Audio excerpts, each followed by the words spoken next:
Hey guys, what's going on? Laying back for another Netflix review, and today I'm going to be talking about Trigger Warning.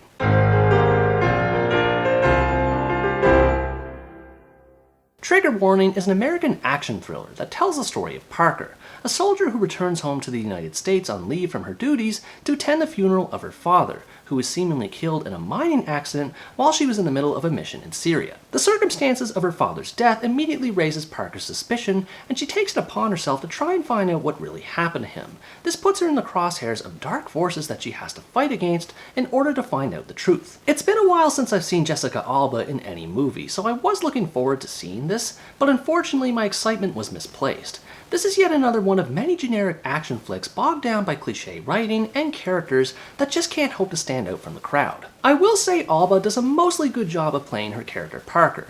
While I don't think she's entirely believable as a badass elite soldier who can endure tons of punishment and take down whole rooms of bad guys, she does her best to try and fill those boots. However, there's not much else to her character. She's a typical outcast who comes back home to find the truth behind what happened to someone in her personal life, in this case her dad. It's a narrative that's tired and played out, and while the flashback scenes do add some depth regarding the father-daughter relationship, it's not enough to really get invested in Parker as a character. The other characters in this movie are even more bland compared to her. They're all stereotypical good and bad guys without any shades of grey to distinguish them, especially the villains, and they don't even attempt to hide it. When I first heard the name Ezekiel Swan, who's played by Anthony Michael Hall, I instantly knew he was a bad guy even before he was introduced. And the dialogue these characters are given to work with is awful. Grown middle-aged men spit out lame jokes about Hawaiian middle school spam or people being Karens. The worst line in the movie is when one of the villains asks Parker about the proper use of the word Latin X,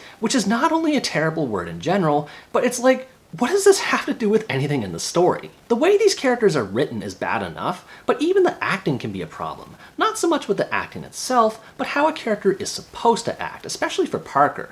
One moment characters will be stoic and even relaxed over an emotional scene, and in the next they'll be sobbing and devastated during an otherwise normal setup. The movie always seems confused as to what emotions its characters should portray. And this story is just as flawed and unoriginal as its characters are. There are two sides to it, one being Parker's investigation into her father's fate, and the other being the conspiracy she gets caught up in doing so. Neither of them tie into each other well at all, and more often than not, it just doesn't make any sense. It starts off being pretty predictable as Parker uncovers evidence that the villains don't know about, and she starts gathering clues with the help of one of her partners in the military. It leaves very little to the imagination, apart from the questions one gets when they realize just how little oversight the military has into Parker's actions and whereabouts. Then, as events proceed, it suddenly becomes needlessly complicated. It all revolves around some sort of black market arms deals taking place in the middle of Parker's humble rural town. If it just focused on this aspect, it would have been fine if still uninspired, but the movie keeps inefficiently bouncing between the weapon and father plots,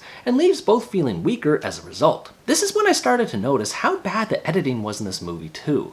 Almost none of the scenes are organized with any proper sense of continuity in mind. I can't even begin to describe how annoyed I was at how much the movie kept stopping and starting. The funny thing is that there is actually a kind of structure in place, something I like to call talking and stalking.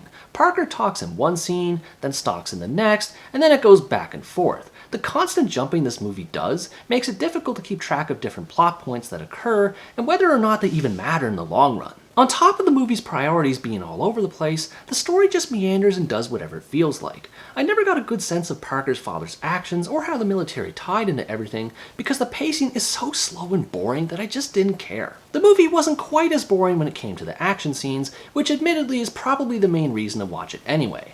Some of the choreography is a little silly, especially in the scene with the chainsaw for those who've seen it, but aside from that, it's still fun to watch, and the blood and gore definitely ups the entertainment value. Unfortunately, there is a lot of CGI in this movie that isn't rendered very well. Muzzle flashes from guns look fake, moving vehicles hurt to look at, and anything to do with fire just doesn't work. It's easy to tell that it's a low-budget action flick, and the filmmakers definitely got the most out of what they had to work with, but it's not enough to elevate it. I will also say the filmmakers put a decent amount of effort into the movie's world from what little there is of it. The radio ads of Swan's political campaign to the rustic designs of Parker's home base adds a certain charm to the story that could have been conveyed much better if the script was coherent from the outset and if it didn't take place in a desert the whole time. When it's all said and done though, there's just nothing special about this movie, and that's when it's at its best. I read something about this movie being considered a cross between John Wick and First Blood, which is just laughable because it doesn't do anything right that those movies did. The revenge component in the same vein as John Wick is too inconsistent,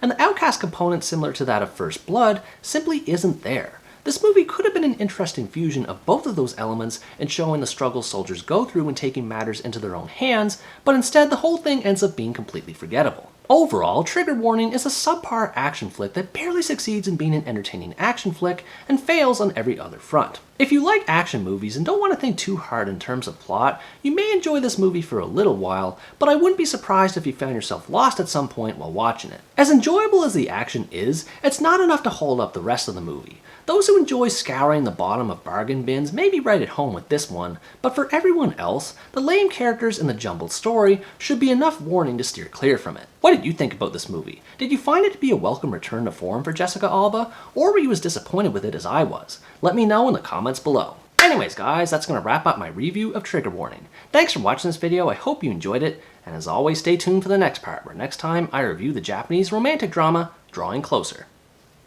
Bye bye!